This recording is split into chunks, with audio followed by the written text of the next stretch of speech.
isang maliit na altar. May hawak siyang rosaryo at tila walang sigla. Oh, mahal na Virgin. Kailan matatapos ang paghihirap namin? Tinitingnan niya ang isang lumang larawan ng kanyang ama, si Cabezang Talas. Bigla niyang naalala si Basilio na nakakulong. Basilio, paano kita may liligtas? Wala akong pera. Wala akong magawa. Pumasok silang Manabali, halagang nag-aalala. Juliana, alam kong mahirap ang sitwasyon mo, pero huwag kang mawala ng pag-asa. Pero paano yung Manabali? Wala akong ibang paraan. Meron anak, pero hindi ko gustong gawin mo ito. Ano po yun? May lumapit na anino sa labas, si Cabeza. Pumasok siya at tinignan si Buling ng seryoso. Nakaupo si Cabeza.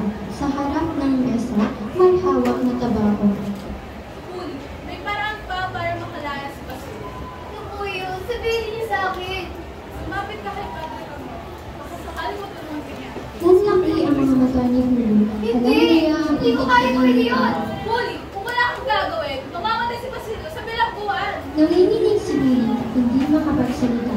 Napatitig siya sa santo sa upan. Gabi, mag-isa si Billy sa kanyang kwarto. Nakaupo sa tapal, mahigpit na yakap ang rosaryo. Walang katahimikan sa kanyang isip. Dapat kong gawin. Naririnig niya sa isipan ang boses ni Basilio, ang boses ng kanyang ama, ang boses ng kabisa. Uliwan! Huli, wala kang paraan! Tumayo siya, lumapit sa bintana. Mula roon, kitang-kita niya ang langit na punong-puno ng bituin.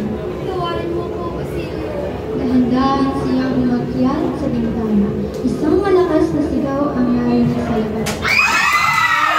Mga tao ang nagtakutan patungo sa bahay ni Huli.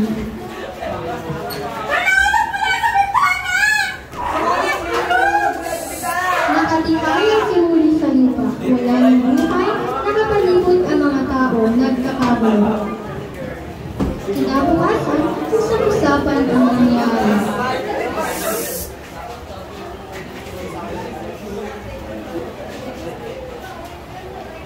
Sabi nila, pinilit kamay sa Huli na lumapit kay Padre Camilo. Wawa siya, nakatulog sila sa kanya.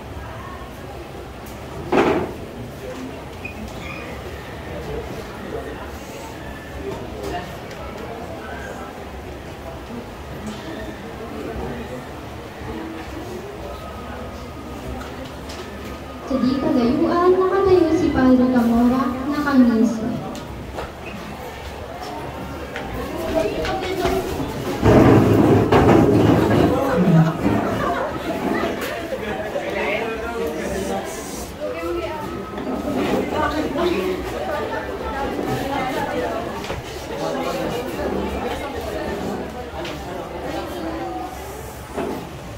Ikalawang tagpo, ang mataas na opisyal.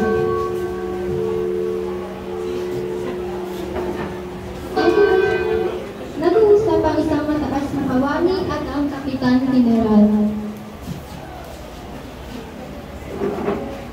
Si Basilio daw ay isang alimpin at estudyante. Hindi siya dapat makawalan. Si Basilio nag-aaral ng medisina. Sa taon lamang meron siya. Mas mabuti bakit siyang nakakulong. Mas mabuti ang magagdagan ng isang taon. At para hindi isipin ng mga iba na wala kang pakialam para sa bayan. Iwin tayo sa mga buong niya. Isa na sa mga pinakayusan ng pag-aaral. Wala siya sa kainan. Wala siyang ginawa.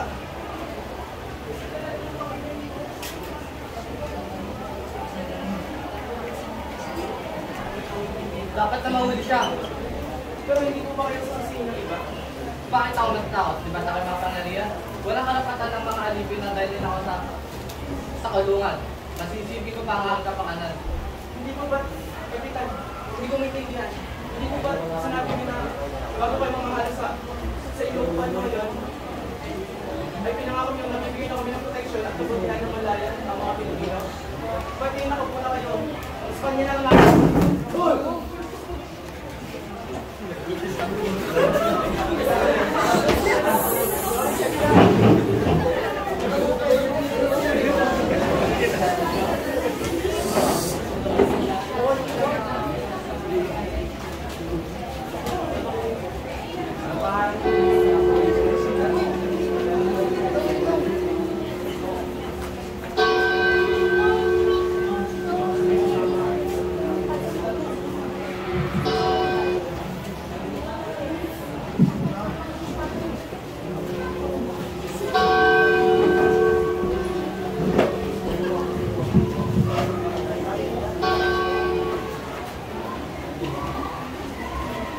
Umabot naman tayo sa ikatlong tagpo sa paaralan. Ito na ang inyong mga resulta sa ginawa ng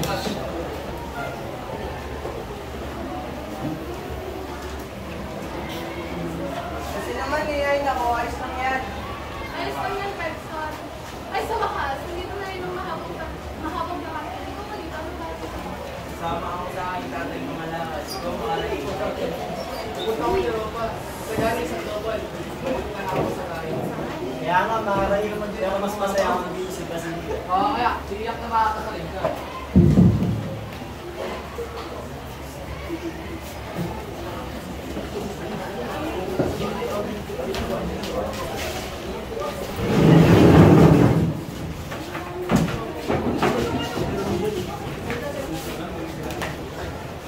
Bago tayo pumako sa susunod na tagpo, nais kong pasalamatan ang mga kalahok sa aming teatro.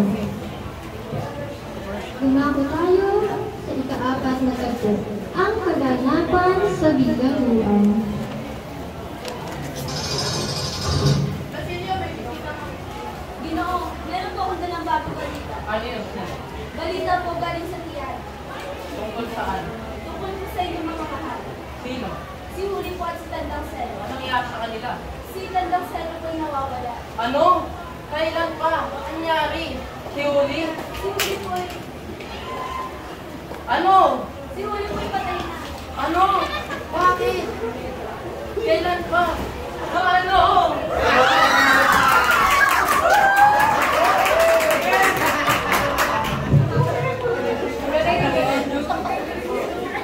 Mali ako ng talaga.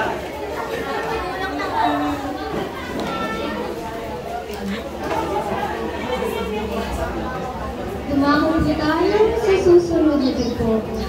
Ikalimang tagpo sa isang kalsada. Ating pong tanghayan. Hindi na maaari magpatuloy pa namin si Dante ng namin. Hindi matatawaran ko ba ang sala niya? Nabilang ko siya. Hindi ako maaaring umibig sa lalaking... hindi ako maaaring umibig sa isang lalaking taksil sa kanyang lipunan. At sinisisi ng lahat. Paulita, sana ay mapakinggan mo ako. Ako ay matalino, maliksik, kaya ang natin sa pagkakas. Sana ay ipag-usap ako ni magpapakasalan. Sa bagay, mas magiging komportable ang buhay ko kung kaya mo pa. Kalimutan mo na ang iyong sisagan. Ako na ang mahalin mo. Oo, gusto mo bagay nga tayo.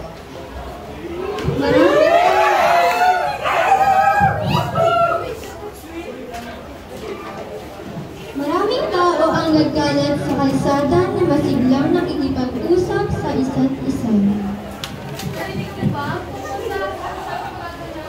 Narinig niyo ba? Nakasala anak ni Miguel Perales. Ang swerte niya, nakuha niya ang bahay ni Kapitan Tiago. Masyasin niya pa si Simon sa negosyo. At ngayon ikapasal ang kanyang anak sa isang ang sabi, napaka-ingat daw ng laganap sa hari-hari. At ang kapitang inaral daw maging ninong. Sigurado ako si Simon na nag-ayos dito. Bakit naman napaka-ingrado ng regalo niya? Ito raw ang pamamaraan niya na wala din ng mga tao. Wala niya namang natira para sa kanya dito sa Pilipinas.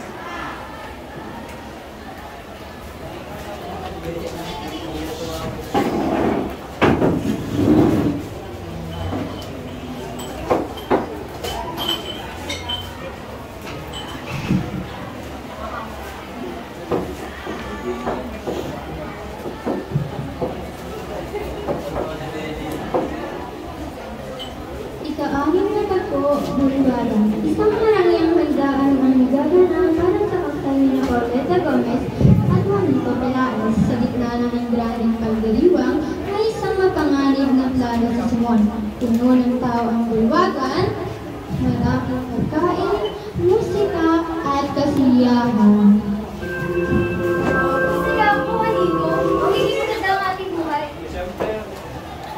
Siyempre Paulita, mayaman tayo. Wala tayong problema. Sa gilid, nakatayo si Isabel. Pinapanood silang dalawa. Malungkot ang kanyang mga mata.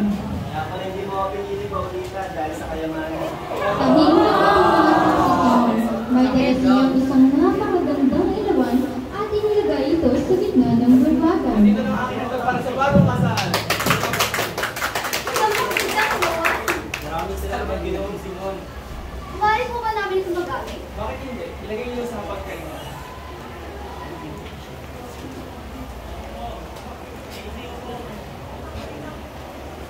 Napakaganda. Isang obra maestra.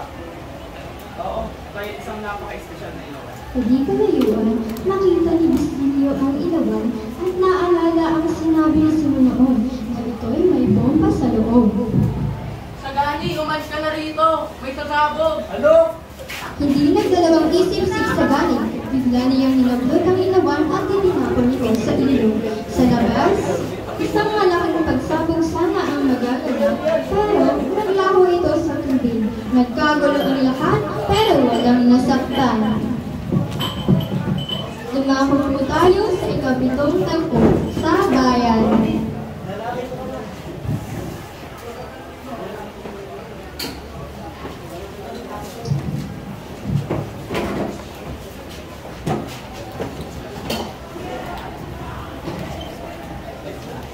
Matapos ang insidente, usap-usapan sa bayan ang hindi natuloy na pagsabog. Marami ang nagtatanong sino ang nagtapon ng ilawan, ano ang nangyari. Akala ko ay may revolusyon na. Sino nagtawag ng ilawan? Siya ba'y bayani o taxi? Si Sagani raw. Sa di kalayuan, tahimik si Isagani. Alam niyang nailigtas niya ang lahat, pero iniwan siyang mag-isa. Matapos ang kabiguan ng kanyang plano, nagtago si Simon sa bahay ni Padre Florentino. Biguan siya, mahina na, at tila naghihintay na lamang ng kanyang katapusan. Sa isang madilim na silid, dumating si Basilio. Simon, sino ka ba talaga? Pahinang tumawa si Simon, tila wala ng lakas. Nagulat si Basilio. Ibarra? Ang matagal na patay na si Ibarra? Ako rin si Simon. Basilio, tulungan mo ko. Gusto ko makiyanti, Basilio. Gusto ko makiyanti! Natahimik si Basilio. Sa unang pagkakataon, naunawaan niya ang lahat.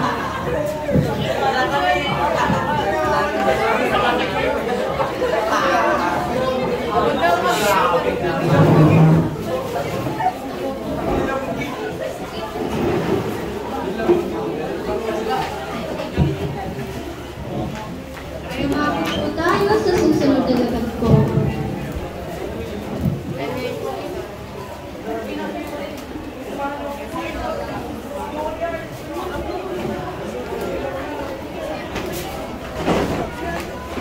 Ang ikawalong tagpo, lumang bahay sa tabing dagat.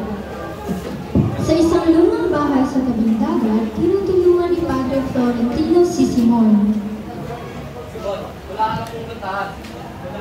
Humina ang kanyang boses, nanginginig ang kanyang kamay. Sa loob ng bahay, nanghina na si Simon. Alam niyang ito na ang kanyang katapusan. Ang kalyana hindi makakalit pa ang dito ng daan. Simon, sa tamang paraan at sa tamang panahon. Tumingin si Simon sa malayo, para bang nakita niya ang kanyang kabataan, si Maria Clara, si Elias at si Ibarra. Sa isang tabing dagat, hawak ni Padre Florentino ang isang kahon ng alahas, ang yaman ni Simon. Ang kayabanang ito ay hindi magagamit sa ating bansa. Itinapon niya ito sa dagat, unti-unting lumubog ang kahon, habang pumapatak ang huling luha ni Simon.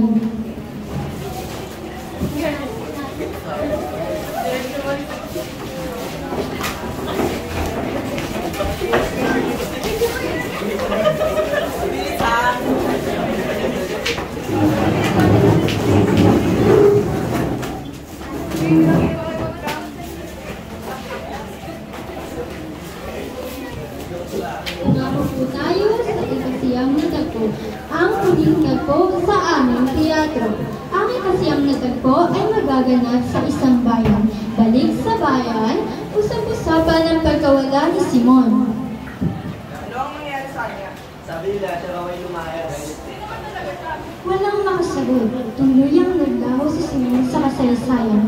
Sa isang kubo, lumubog ang araw. Nakaupo si Padre Florentino. Tahimik na nagdarasal.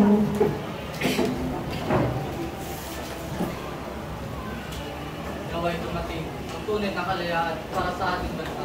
Sa ngalan ng Ama, ng Anak, ng Espiritu Santo. Amen. Isang huling tingin sa malawak na dagat, ang alon ay patuloy sa paggalaw, parang isang bagong umaga. Ang wakas.